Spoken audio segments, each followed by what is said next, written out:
Finished week 10 and it went, I guess it was okay. The main goals this week for week 10 of quarter one of 2026 were to continue my outreach, and I did not do any additional outreach. I did do one follow-up to the person that took me on, that is willing to take me on, and he said we're gonna go do a meetup. And texted him, and he's like, yeah, maybe Wednesday.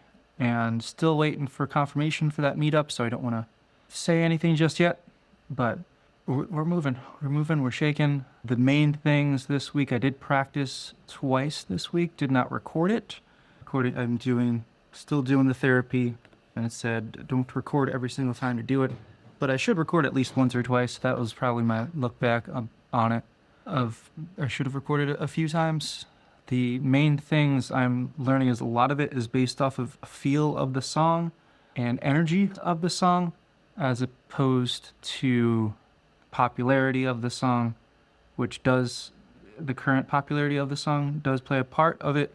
So that when to play what song when, how to blend it. I've got beat matching pretty much back to where I was in college, so I feel pretty confident about beat matching when it comes to transitions. It is not the most impressive when it comes to other DJs. There's one mobile DJ owner that said, yeah, I'm looking for something other beat match. Everybody can beat match, which they can't. That's an overgeneralization. But yeah, they mean more than just beat matching as transitions.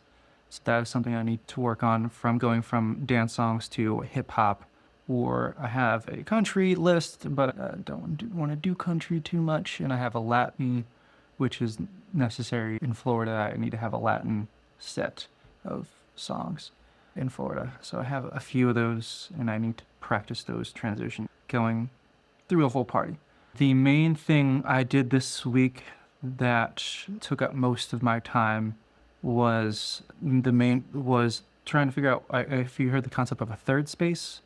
So I've been looking into what is a third space, how do I want to approach that. There are many ways to approach it, but the hardest thing for me is that I am a full-fledged young adult, if not a full-fledged adult, regular adult. I'm in that phase of going young adult into adulthood, and trying to find a space for that tends to be a little difficult. The number one that pops up when I try to research it is bars, and I'm not an alcohols guy.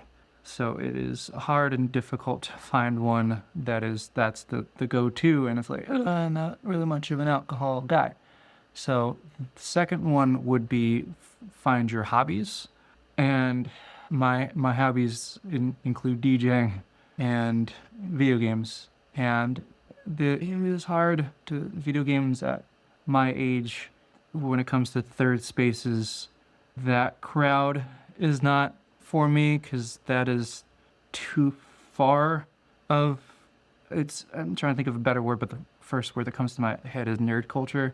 That's too much nerd culture for me, and trying to find like-minded people is a little difficult because I am so unique. Entrepreneurial is, as I'm talking this, probably a good space for me. I'm noticing trying to find other not entrepreneurial-minded people. And the other one, I looked into fitness groups. I did that last year, and I picked Orange Theory and Transition here. Good. When it comes to fitness groups, it has to be people that have similar goals to you. And now with the girl that I'm dating, she is very much a foodie. She luckily makes fun of it, so she said this herself first before I said it, was, if you look at her, you know she's a foodie. And she's very proud of, yes, food is awesome. It's like, okay. So dates around us include food, and that is her love language. So I have noticed some effects of her dating her, so I need to start back up with cardio.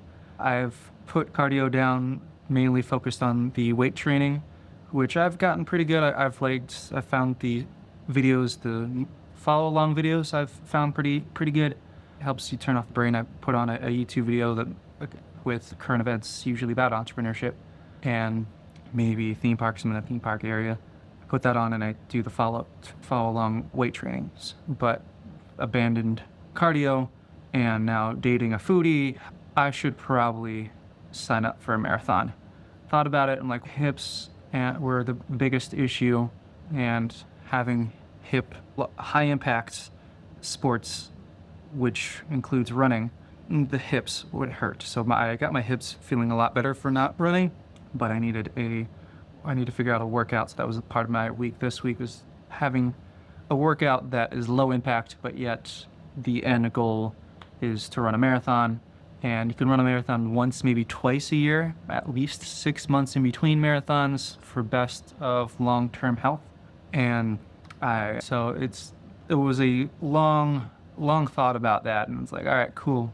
And you need to do something where I'm now more of the mantra. I also don't use profanity, so I'm going to modify this phrase.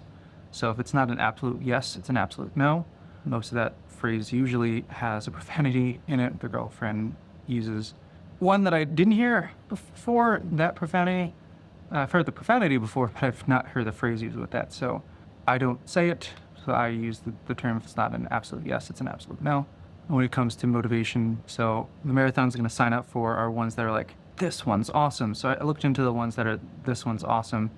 And the one that kind of just fit my lifestyle, even though I have ran the Disney World Marathon twice before, it's just down the street.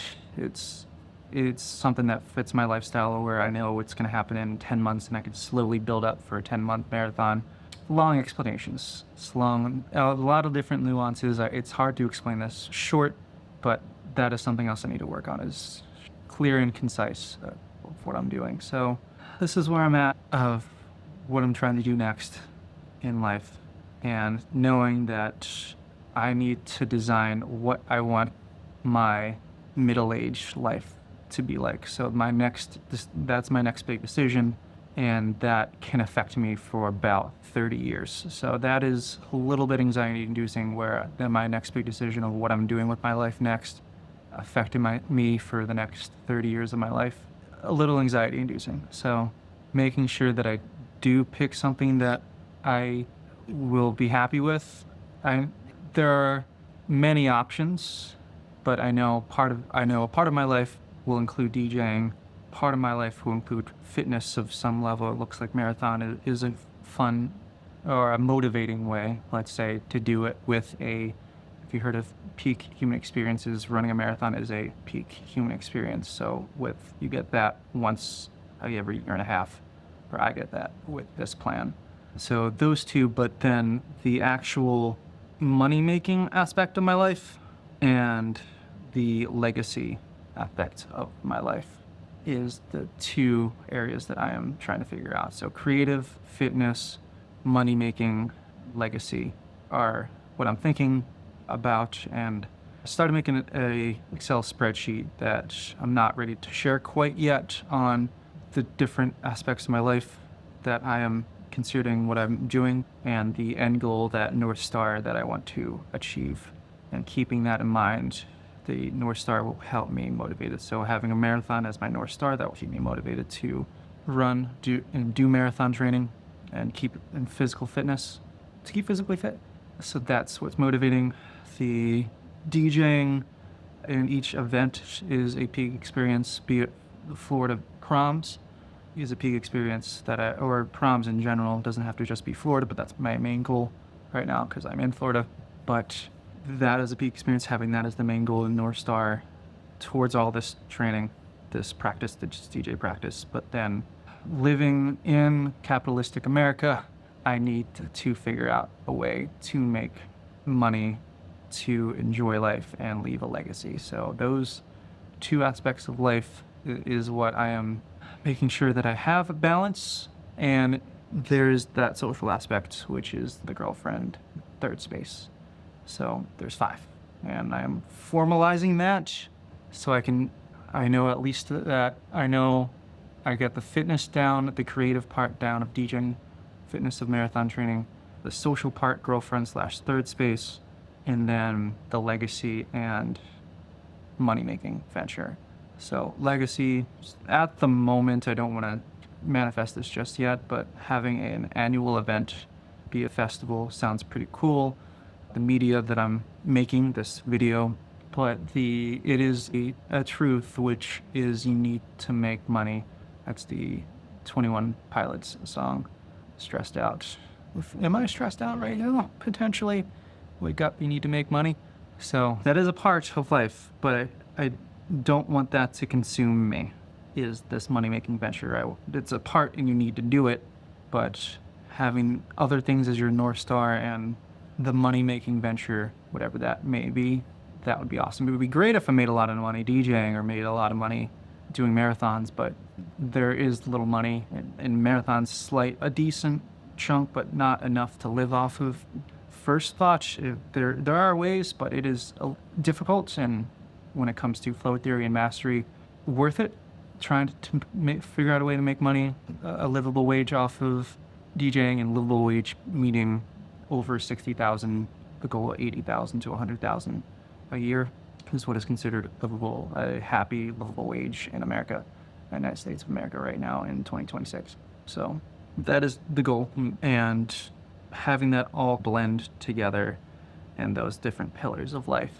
Yeah, maybe I can have that. I don't want to say a deadline to have those pillars, but looking into it, I should definitely by the end of 2020, maybe by 4th of July, one of these quarters, that may be my main goal next quarter, potentially, is figure out what you want to do for your middle-aged life. So yeah, I guess that might be a good second quarter of 2026 goal. So we know DJing, and we know Florida prom DJing, and I know the process. If you're watching all these videos, we know the process, or I know the process, hopefully getting it down. And we're trying. We're moving on. Let's see. We're going to keep reaching out, keep thinking about how to middle-age life, because I didn't think of life past 30. Nobody goes, oh, okay, after college, then what? And then get a job, and then what? So when you're creeping up on 30, you should have that figured out. And 21 Pilots, Stressed Out, Wake Up, you need to make money. Very grateful that this is the issue that I have now, that it wasn't earlier in life. Yeah, we're gonna keep going. That was week 10 of first quarter of 2026. I feel like I'm onto something, and I might look back on this when I'm 50 to be like, oh, this was a critical week in my life. Critical year. I think 2026 is a critical year. 2025 was pretty big, 2024, and it was built up to 2026 into 2027. 2026 kind of deciding, and 2027 really honing in and doing the thing of all these different aspects of life. It's not just one. You're not just one person. I'm usually get hyperfixated on one area of life, and I know that there are multiple. People will say multiple versions of you. I don't like that phrasing, but there are multiple areas in life that all together are interconnected, but don't play off it. So if I lose, let's say, marathon running, I still have those 5 areas of life of social legacy and things. It's anti-fragile is another term. So if one thing fails, you still have other things to pick you up, and then you work on the thing that failed to optimize that. So cool. All right. Thank you very much. See you in week 11.